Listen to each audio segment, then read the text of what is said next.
Buat Ya, host. sip. Ya, silakan. Sambil nunggu temennya. Apa yang mau ditanya kemarin? Ya Pak, Irma sebelumnya berterima kasih atas kesediaan dan keluangan waktu Bapak. Alhamdulillah sekali nih bisa bersilaturahmi. Irma mohon memperkenalkan diri, nama saya Irma Pak dari Fakultas Peternakan Heeh, Universitas Pajajaran, mahasiswa heeh, S3. Kebetulan heeh, lagi S3 by riset dan heeh. ada kewajiban publikasi 3 di Iya. mana kayaknya tidak memungkinkan semua original research. Jadi Mm, mau ada paper yang terkait review gitu, Pak. mm, Setelah Irma ikuti webinar kemarin Bapak dan sempat mm, baca-baca paper Bapak, bahkan mm, mm, membaca tentang sistematik literatur review, mm. Irma tuh sebenarnya jadi berpikir apa benar gitu bisa bikin literatur review. Sepertinya literatur review itu dibuat oleh pakar yang ahli. Bahkan sempat lihat jurnal Hayati di FMIPA IPB, review itu untuk invited aja gitu, tidak terbuka untuk siapapun.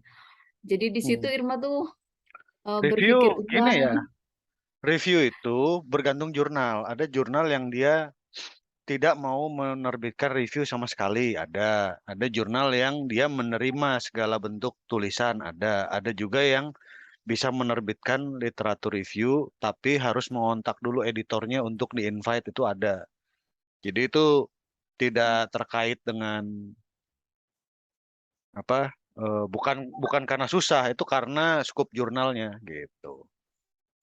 Hmm. Jadi nanti kalau mau submit ya lihat aja di skop jurnalnya apakah mereka menerima literatur review, apakah harus dengan invitasi atau tidak menerima sama sekali. Kalau tidak menerima ya jangan ke situ, cari yang lain.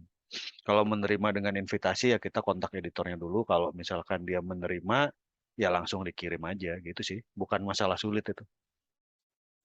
Ya terus Oh, apalagi ya, 40 menit baik. lumayan. Nggak apa-apa, Pak. Nanti kan join lagi ya, Pak. Iya, iya. Tapi kan saya mau ke kantor juga, jadi nanti kita efektifkan dulu aja 40 menit. Ntar Oh iya. kalau masih Jadi Pak, kurang disambung lagi besok. eh, Irma baca jurnal review Bapak, Hmm. terus Irma tuh sebenarnya mau memulai tapi melihat template jalan jalan cerita melihat jurnal Bapak gitu ya. Hmm. Sebenarnya kan Irma melihat jurnal Bapak tuh isinya tuh yang pertama itu metode metode Hmm. lebih teknis bagaimana tata cara membuat jurnal itu. Yang Hmm. kedua itu tabulasi-tabulasi. Hmm. Tabulasi-tabulasi itu Hmm. Irma sendiri bingung ini Pak Danan gimana munculnya ya?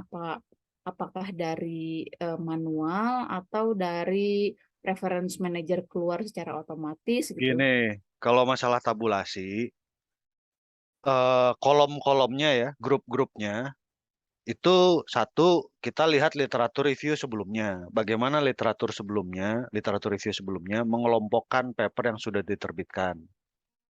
Ya, itu bisa kita pakai lagi, itu bisa kita pakai ulang. Yang kedua, itu berdasarkan pengetahuan kita terhadap bidang yang kita review. Ya, apakah ada proses pengklasifikasian yang sebelumnya belum pernah dipakai pada paper literatur review sebelumnya, tapi sudah diterima orang. Misalnya, paper literatur review tentang pertanian. Itu misalkan mengelompokkan sektor. Belum ada paper yang mengelompokkan penelitian sebelumnya berdasarkan sektor-sektor pertanian yang didefinisikan oleh FAO misalkan gitu ya. Tapi kita tahu di website FAO itu ada kategorisasinya. Nah, kemudian kita kategorisasikan paper-paper yang kita ketemukan berdasarkan definisinya FAO itu bisa. Yang ketiga itu kreativitas kita sendiri. Ya, kita melihat bahwa paper-paper yang kita kumpulkan itu bisa dikelompokkan berdasarkan karakteristik-karakteristik tertentu. Misalkan kalau dulu saya mereview paper agent base, Itu saya itu tahu karena saya udah belajar agent base, saya tahu bahwa model agent base itu, model simulasi komputer itu bisa dikelompokkan berdasarkan jenis data yang dipergunakan dan cara pengumpulan datanya, maka saya pakai itu gitu. Jadi itu apa namanya? Caranya seperti itu. Nah, di reference manager itu dia ada fasilitasi untuk membuat grup, ya, untuk membuat grup. Jadi mengelompok-kelompokkan di dalam reference manager itu bisa. Tapi waktu menulisnya, waktu kita memformat di dalam Word, itu kita bikin tabelnya sendiri. Jadi kita salin grup-grup yang ada di dalam reference manager ke tabel yang kita buat di Microsoft Word kayak gitu. Hmm. Ini Mbak Nurul, Enggak, Pak, teman saya Pak, enggak. mahasiswa S3 juga yang sedang Iya, kita galau mempublikasi. Ah, kalau nggak usah galau, tinggal dikerjain aja. iya ikut menyimak dan nanti Enggak. ada tanya sedikit. Iya Pak, ini pertanyaan selanjutnya Pak, Hmm. mengenai systematic literature review. Hmm. Masih tentang terkait paper Bapak. Jadi Hmm. nanti kalau kita mau buat paper itu bukan lagi ngebahas tentang misal topik Bapak itu kan tadi agent based Modeling. simulasi ya gitu ya Pak. Bukan lagi apa itu ABS, apa itu kriteria apa. Jadi lebih nanti tuh paper itu membahasnya paper-paper orang aja gitu ya Pak. Kita kita kita kritisi gitu ya Pak. Iya, boleh ada definisi di awal ya. Pada saat kita menulis di awal kan, kalau kemarin menyimak presentasi saya kan di bagian introduction itu kan harus ada scope. Ada. Nah, jadi kita tetap ada salah satunya kita membahas scope. Nah, scope-nya itu ya kita boleh masukkan definisi singkat gitu. Paper ini mereview, mengikhtisarkan penelitian-penelitian sebelumnya yang menggunakan agent based modeling dalam rantai pasok pertanian. Agent based modeling didefinisikan sebagai bla bla bla, rantai pasok pertanian didefinisikan sebagai bla bla bla. Nah, setelah bagian introduction, bagian kedua itu biasanya metodologi, kita menjelaskan bagaimana kita mengumpulkan sampel literatur sebelumnya. Kemudian langsung bagian tiga itu kita mengelompokkan penelitian sebelumnya berdasarkan kategori yang kita buat, kemudian kita mengkritisi penelitian-penelitian sebelumnya seperti itu. Gitu aja sih sebenarnya. Hmm. Mbak Nurul ada pertanyaan Mbak Nurul yang kebetulan Kemarin lagi kan bikin ada banyak, STR. Kenapa Pak? kemarin kan banyak sambil nunggu Mbak Nurul, apalagi pertanyaannya kemarin. Oh ini Pak, mengenai Prisma. Mm-mm. Saya tuh cek di websitenya Prisma. Mm. Ketika kita akan nggak tahu saya salah tangkap atau tidak. Ketika paper kita mau mencantumkan misal menggunakan pendekatan Prisma, Uh, ada checklistnya gitu. Checklistnya tuh banyak dari Iya. mulai title judul, Mm. terus metode Iya. sampai ke bawah-bawahnya. Di judulnya itu, apakah judul secara lugas tegas mencantumkan ini adalah systematic literature review atau meta analisis katanya tuh. Mm. Terus Irma tuh ngelihat paper bapak ini paper bapak mana tulisan literature review. Iya. Biasanya kan kalau judul-judul titik dua Jadi bibliometrik analisis gitu Pak.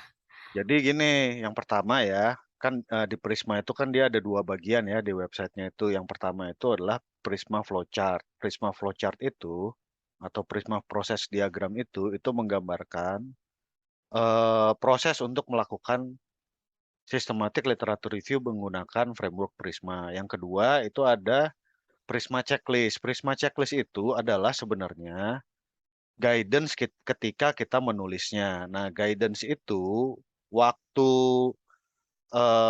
di workshop kemarin saya nggak nunjukkan guidance-nya, checklist-nya saya nggak nunjukkan, tapi isinya itu sama persis dengan PowerPoint saya di hari ketiga. Itu sama, cuman saya nggak bilang itu dari Prisma checklist, tapi isinya pasti sama. Coba aja di cross ulang.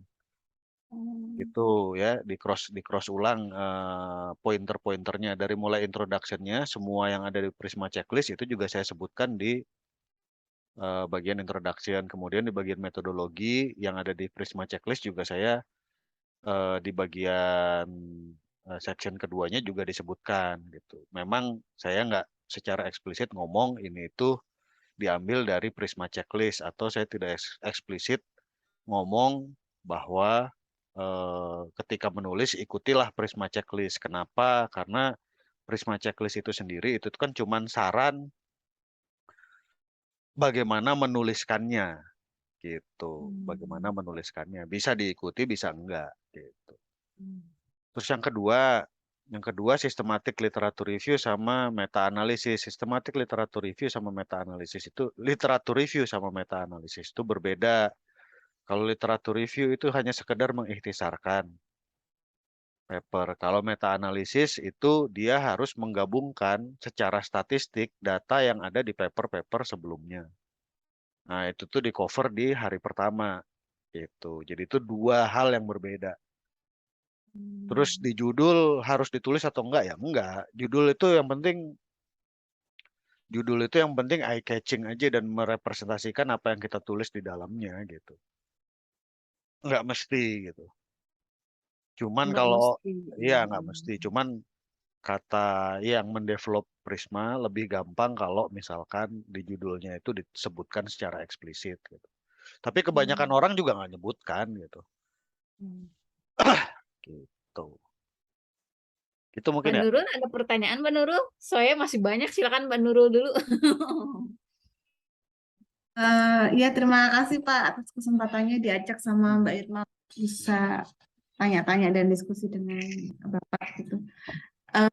Kalau saya itu eh, lebih mau tanya yang sifatnya apa ya, teknis untuk misalnya mau Hmm, submit paper gitu ya hmm, hmm, di eh, s- apa ya, jujur saya nggak pengalaman ya untuk hmm, masukkan ke dalam jurnal apa atau hmm, prosedur apa tuh belum pengalaman karena pekerjaan memang tidak terkait itu. Nah ini kan dipaksa untuk kita apa namanya, publikasi internasional dan hmm, nasional. hmm, Nah ini khususnya kalau misalkan internasional gitu ya, kita hmm. masukin ke jurnal internasional itu kan eh, awalnya sendiri kalau saya coba cari di apa, Skimago ya, jurnal-jurnal mana yang Hmm. kira-kira sesuai dengan topik. Nah, itu apakah waktunya itu bisa kapan saja atau nunggu call for paper, Pak? Maksudnya Bisa kapan aja,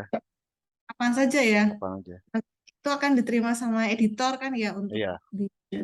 Uh, Nah, kapan aja kalau itu submit itu kapan aja nggak masalah. nggak masalah ya, Pak. Hmm. Kalau conference baru harus nunggu call for paper dan ada deadline-nya. Oh iya iya.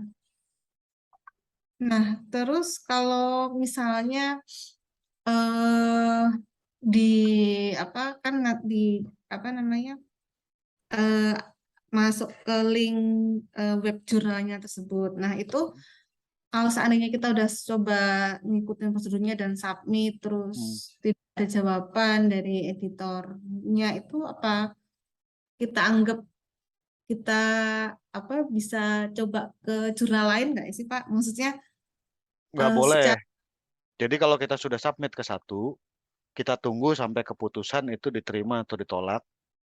Kalau ditolak, kita perbaiki berdasarkan kenapa alasannya dia ditolak, baru kita submit ke jurnal yang lain atau ke jurnal yang sama pun boleh. Bergantung pada nanti arahan editornya. Dia bisa bilang tidak sesuai untuk jurnal ini, berarti kita perbaiki lagi, kita improve, terus kita submit ke jurnal yang lain, atau Anda boleh submit ke jurnal ini lagi setelah Anda mengimprove tulisan Anda, yaitu berarti kita bisa submit ke jurnal yang sama. oh gitu. Kalau misalnya tidak ada respon gitu, bagaimana ya? Kalau tidak mungkin tidak ada respon. Kalau tidak ada respon berarti jurnalnya sudah tidak aktif. Jadi pasti ada respon. Orang Pasti ada. kerjaannya dia kok. Oh begitu ya. Kalau saya mau tanya nih Pak, tahapannya sendiri kalau misal kita masuk ke udah submit gitu, itu kan diterima sama editor dulu ya, Hmm. di apa diseleksi sama editor dulu. Nah kalau misalnya udah dari editor, baru kita ke reviewer ya. Iya, Nah iya, reviewer Jadi itu dipilih sama editornya apa Iya, kita dipilih. memang sudah ditentukan gitu ya Pak ya? Iya. Hmm. Ini kebetulan kami berdua tuh Pak dari Kementerian Pertanian, tugas belajar yang tidak ada background peneliti, tidak ada Nggak background masalah. dosen. Nggak masalah, nanti kan tinggal dijalanin aja, asal dikerjain aja. Tiap hari bikinnya nota dinas dan rapat, Pak. Tiba-tiba disuruh bikin jurnal. Ini apa? Hmm. Kan bosnya PhD semua di sana. Oh, Sama apa? Nah kan apa? Kalau memang nggak biasa nulis dalam bahasa Inggris ya. Nah, Bahasa apakah Indonesia dulu. Bahasa iya? Indonesia Apakah dulu. tulisan kita bisa diterima atau dibaca sama reviewer luar itu kira-kira masuk apa enggak itu gimana ya Pak ya? Apa namanya? Gini, nulis itu yang Mm-mm. penting lugas, ya. Bikin kalimat tuh Mm-mm. sederhana. Pakai bahasa Indonesia dulu juga nggak apa-apa. Ya, jadi kita bikin kalimat tuh SPOK aja, pokoknya ikutin SPOK semua SPOK.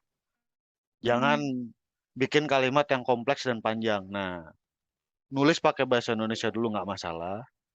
Terus kita translate pakai Google pun bisa.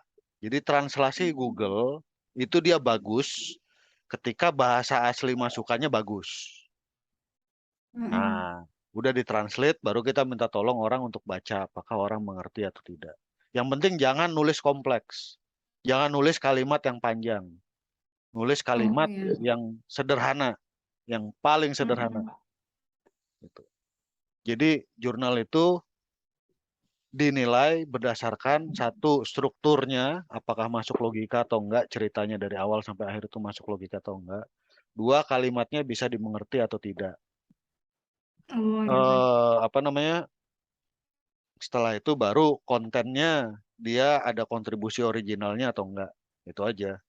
Jangan nulis kompleks. Oh ya. Ya, pertanyaannya kalau misalkan bisa dimengerti atau enggak, ya tulisannya udah dibuat atau belum. Kalau belum dibuat, ya pasti tidak ada yang mengerti. Karena itu kan berarti bahasa di dalam hati. Hmm. Kalau udah ditulis, Boleh ini baru enggak sih sekilas saya apa Pak dikoreksi tulisan saya Pak? apanya. Saya Oh kan iya. bikin PR.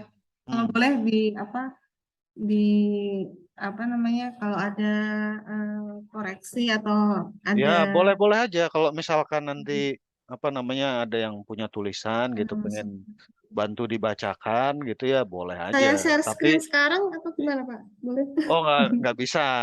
Kalau sekarang kan saya kan mau ke kantor. Ya Oh iya misalkan iya iya. ada yang mau minta tolong dibacain gitu ya, nanti dikirim ke email. Nah, nanti saya kalau pas santai-santai gitu ya saya baca Oh gitu iya kan. Nanti iya saya iya kasih baik Pak. komen kan. Ya, saya kira sekilas bisa dilihat di Zoom. Wah, lebih advance, Pak. Ternyata Mbak Nurul udah ada draftnya. Saya baru Nah, mau nanya ke Bapak apa? Mau nanya apa? mencari semangatnya. Mengenai jurnal Bapak lagi nih, Pak. Irma lihat Hmm, ada di tabel 1 itu keyword hmm, keyword hmm, yang hmm, namanya B dan C ya, Pak ya. hmm, Apa hmm, apa ya? B dan hmm, C apa hmm, C dan hmm, D? hmm, Sebentar Pak, melihat hmm, Bapak. B hmm, dan C. Jadi hmm. kode D, keywordnya B and C. Itu tuh Hmm. bukan penjumlahan paper B ditambah C ya Pak? Karena kan misal paper yang dengan kode B ada 44.000, yang C Bukan, 276. Oh. bukan. Itu kan itu kan dan itu kan intersection. Jadi misalkan gini, kita punya keyword misalkan kejahatan gitu ya. Kemudian keyword kedua itu misalkan kemanusiaan ya. Terus misalkan paper yang pertama itu misalkan kita punya 3 paper, misalkan kejahatan pemerkosaan, kejahatan apa namanya, kejahatan penjamretan. Paper ketiga judulnya adalah kejahatan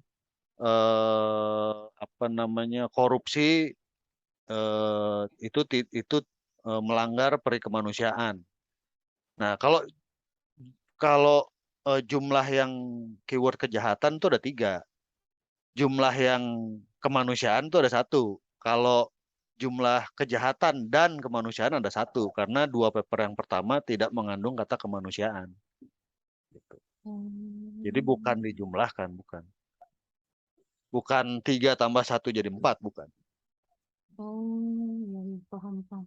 Terus Pak, kalau kita mensortir paper itu bukan di database-nya kan Pak? Misal kita kita masuk ke website Scopus atau Science Direct atau apapun database, kita mau mengetik misal keywordnya pertanian, terus keluar jutaan.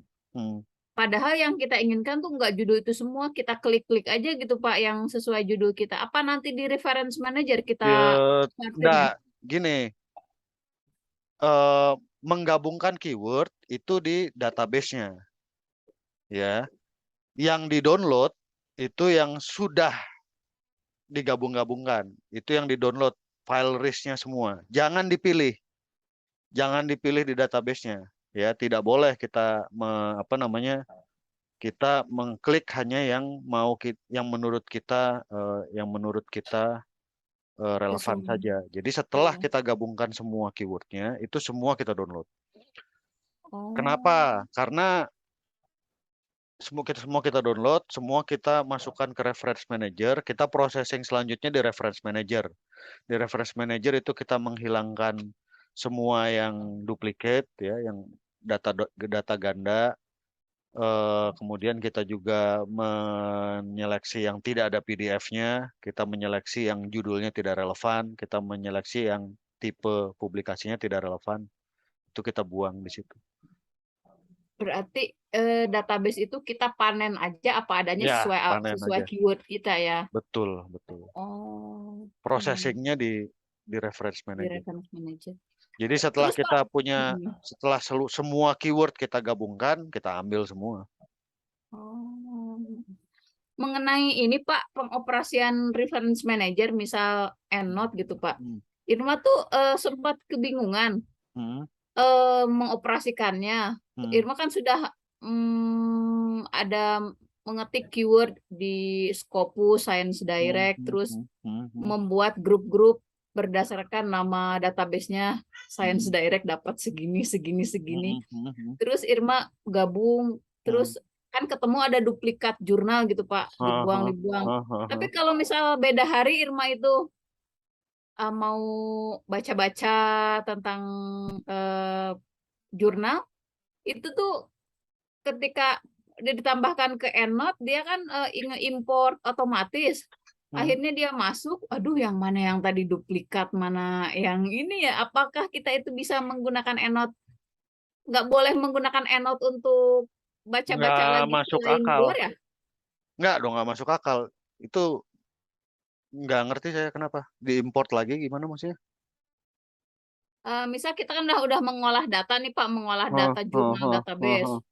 Sudah, kelihatan tuh di trash gini tuh yang kita buang. Ada berapa ratus. Terus kita tuh mau mengerjakan tugas kuliah yang lain, misal Pak, Irma download jurnal. Jurnal itu kan masih belum dikategorisasi. Satu library itu untuk satu fungsi. Satu paper, kita nulis satu paper itu satu library. Library tidak boleh gabung.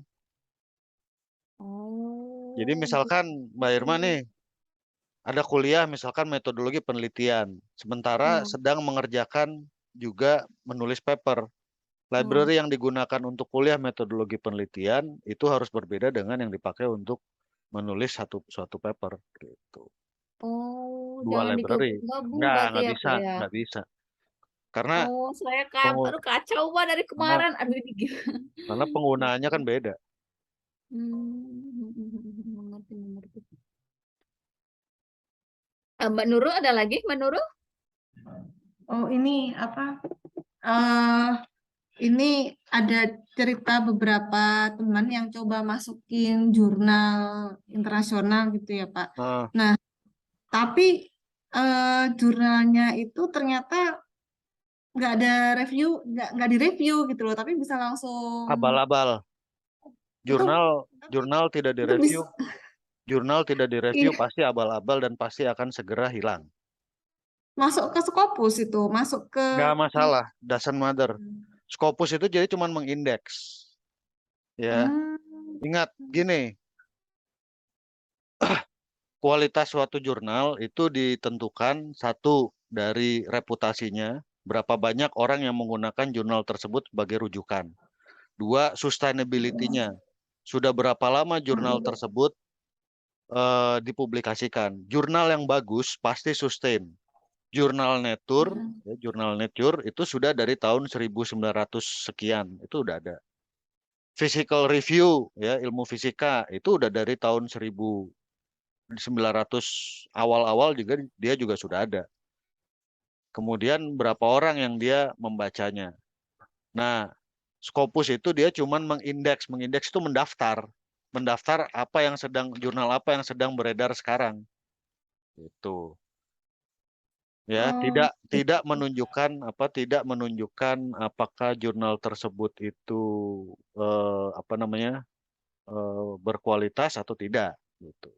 Ada sih ya dia meranking juga berdasarkan Q1, Q2, Q3 itu. iya, Cuman iya. ketika dia di ranking di Scopus bukan berarti jurnal itu dia pasti sustain dan pasti bereputasi. Oh, gitu. Baru tahu ya Mbak juga. Jadi Supaya kalau supaya jurnal itu punya reputasi yang bagus dan sustain, proses reviewnya harus robust. Karena kalau tidak robust, tidak kokoh, tidak ketat reviewnya, maka jurnal tersebut tidak akan banyak bermanfaat bagi orang, tidak akan banyak dibaca, karena tidak banyak dibaca, tidak banyak dibeli, tidak banyak disubscribe, tidak akan sustain. Jadi kalau kita masukin paper ke jurnal tidak ada reviewnya, mendingan kita retract, karena itu jurnal pasti bohongan. Ah, jadi kita jangan tergiur ya sebagai mahasiswa ya Pak. Jangan, jangan. nggak, karena kalau waktunya mepet ya. Kalau gini, mahasiswa itu bicara waktu mepet itu dia mulai kerja kapan? Kalau kita mulai kerjanya itu dari awal dan kita cicil setiap hari kita ngerjakan itu nggak ada namanya mepet gitu loh, nggak akan Nggak ada ya. mepet. Betul, Mbak betul. nulis Iya. 100 kata sehari. Satu artikel itu 10.000 kata. Mbak nulis 100 kata sehari, Mbak cuma butuh 3 bulan untuk jadi satu. Iya. Mbak bisa nulis 200 kata sehari, cuma butuh 1,5 bulan. Tapi setiap hari. Masalahnya itu kan kita ngerjainnya kan hari ini dikerjain, libur seminggu, minggu depan baru dikerjain lagi. Itulah yang jadi lama gitu. Betul, betul. Kalau misalkan satu hari nulis 100 kata, kita kerjanya cuma seminggu sekali, ya berarti kita kerja selesainya baru 1,5 tahun kemudian untuk satu paper kan gitu. Berlaku juga untuk dosen, peneliti ya semuanya gitu. Asal dikerjain setiap hari itu pasti cepet. Kalau nggak dikerjain setiap hari itu yang bikin lama. Hmm. Gitu. Apalagi? Waduh, waktunya tinggal 7 Ini menit Pak, lagi. boleh spill nggak? Boleh. Bapak reviewer di jurnal-jurnal apa gitu Pak? Biar Reviewer ya banyak. Kalau saya banyaknya jurnal simulasi sama transportasi ya. Jadi European simulasi dan transportasi. simulasi sama transportasi. Jadi Transportation Research, Journal of Simulation, Simulation Modeling Practice and Theory, European Journal of Operational Research. Kemudian ya gitulah, seputar itulah. Kalau review banyak, Mbak, banyak. Oh. Kecuali Kalau MDPI saya ya, terkait, terbitan MDPI saya nggak mau review, males. Soalnya, kenapa Pak? Ini soalnya matematika. enggak MDPI itu yang isinya sustainability, energy, policy Iya, gitulah, yang iya. karena reviewnya main-main, nggak ini, proses nge-reviewnya nggak ketat. Jadi saya malas jadi reviewernya juga. Oh, justru nggak ketat Pak di MDPI. Enggak. MDPI itu nggak ketat. MDPI itu reviewer Oh, cuman dikasih 2 minggu. Dan 2 minggu itu oh kita gitu. kita nggak akan dibaca. MDPI itu dia editornya ngirim ke reviewer sebanyak mungkin. Kalau misalkan ada 5 dia ngirim ke 5 orang. Dan review apapun yang bisa selesai dalam 2 minggu itu dia pakai. Itu nggak bisa. Reviewer tuh Oh, nggak bisa review tuh nggak bisa gitu. Review itu kita harus nyari siapa yang paling ahli di bidang tersebut. Kita kirim ke orangnya dan kita ngasih waktu yang dia butuhkan untuk dia membaca dengan benar. Bukan membaca dengan buru-buru. oh, Makanya saya udah setiap terima undangan review dari MDPI gitu ya, Jurnal Sustainability, jurnal apa, langsung reject aja, males. Males ditagih-tagih sama editornya juga. Terus review kita juga di address-nya nggak seriusan. Males makanya. oh gitu. Males. Kalau apa namanya? Kalau sudah masuk ke tahap review itu apakah si autornya itu langsung berhubungan sama reviewnya apa lewat editor ya? Lewat editor, kan blind. Lewat Kita nggak editor ya? kita nggak tahu yang review siapa. Orangnya kita nggak tahu yang review siapa. Yang review bisa jadi nggak tahu kita siapa. Jadi kita nggak tahu kita baca tulisan siapa dan kita Nanti nggak kita tahu nggak ada tulisan komunikasi ya nggak dengan ada. review. Semua melalui editor. Nanti Oh, hasil review dikirim sama editor, kita address, dikirim lagi ke reviewernya bisa puas atau enggak. Kemudian nanti kalau tidak puas, nanti dia akan balas lagi. oh gitu. Jadi nggak bisa nanya ini maksudnya apa ya? Gitu Oh, nggak ada. nggak bisa. Nggak bisa. Kita harus paham sendiri. Kalau kita nggak setuju sama Oh, reviewernya, ya kita harus ngebantah sendiri. oh gitu. Kita harus bantah. Gitu. Kira-kira butuh berapa bulan ya kalau apa pengalaman untuk mereview? Bergantung pada ya. Jadi yang namanya proses lama atau sebentar itu bukan masalah dia di jurnal apa enggak. Masalahnya itu satu, reviewernya itu butuh waktu berapa lama untuk membaca. Dua, setelah dikirim sama si reviewer, kita itu memperbaikinya itu menghabiskan waktu berapa lama. Kalau kitanya lambat memperbaikinya ya ya tambah lama. Tapi kalau begitu dapat Hmm, review seminggu kita udah bisa balas lagi, terus reviewernya seminggu kemudian dia udah bisa balas lagi, ya itu nggak lama. Ya under 1 year lah gitu, misalkan dalam 6 bulan gitu, dalam 8 bulan kayak gitu. hmm. 1 tahun, Mbak, berarti kita persiapan, Mbak. Waktu kita Wah, berapa saya aja tahun? 4 tahun kok, nggak masalah. Tanya, ini apa?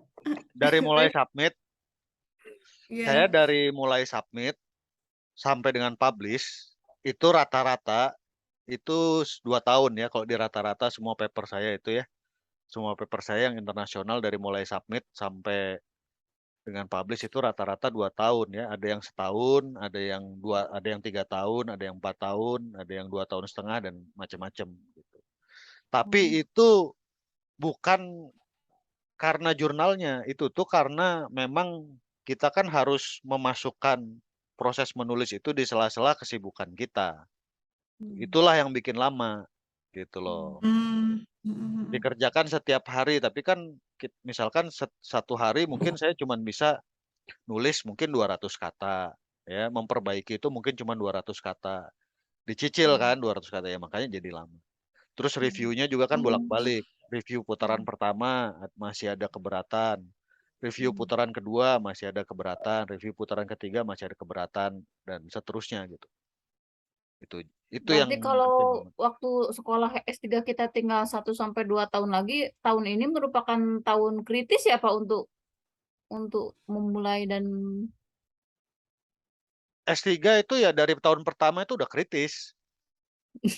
Nah, oh, ini kuliah Pak. dari tahun pertama itu udah harus nulis ya S3 Hmm. gitu. jadi Makin ini Pak, makin makin kalau ke belakang intensitas makin tinggi. ya, kalau ini kan mau menulisnya tuh sudah ke hasil penelitian gitu. Itu Hmm. kan kita tunggu hasilnya dulu Pak. Nggak Hmm. harus hasilnya dulu apa bisa kita apa kayak daminya dulu ya kali ya. Nggak, nulis itu kan gini. Nulis itu kan ada introduction, nulis paper itu kan ada bagian introduction, ada bagian literatur review, ada bagian method. Gitu. Bagian 1 sampai 3 ini kan sebelum ada hasil udah bisa ditulis. Betul. Iya, iya, iya. Nah, bagian 4 aja data analisis itu harus nunggu hasil. Tapi itu kan cuma satu section, data analysis, discussion, kesimpulan. Itu kan setelah kita dapat hasil pengolahan data itu kan cuma 1 bulan mungkin selesai nulis 3 section itu. Itu. Oh, udah selesai. Iya. Yang repot itu adalah karena bagian 1 sampai 3 tidak ditulis-tulis, nunggu hasil. Padahal gini, bagian Iya. 1, 2, 3 itu sangat penting karena dia akan menjustifikasi novelty dari riset kita gitu. Itu yang penting. Mantap. Nah, apalagi? Bentar lagi. Yuk. Udah tinggal 1 menit lagi, 1 Pak. menit Paling lagi. udah Ya, mati. nggak apa-apa. Padahal pertanyaan saya masih banyak juga nih, Pak. Oh, sambung besok lagi aja ya, jam yang sama mau. Boleh, Pak. Ya. Besok jam 1, Pak. Minta dibantu itu Pak Ya. dikoreksi, bukan dikoreksi ya, Ya, dibaca. dibaca sekilas. Kirim ke email aja. Dikirim ke Kira-kira udah email. bisa. Nanti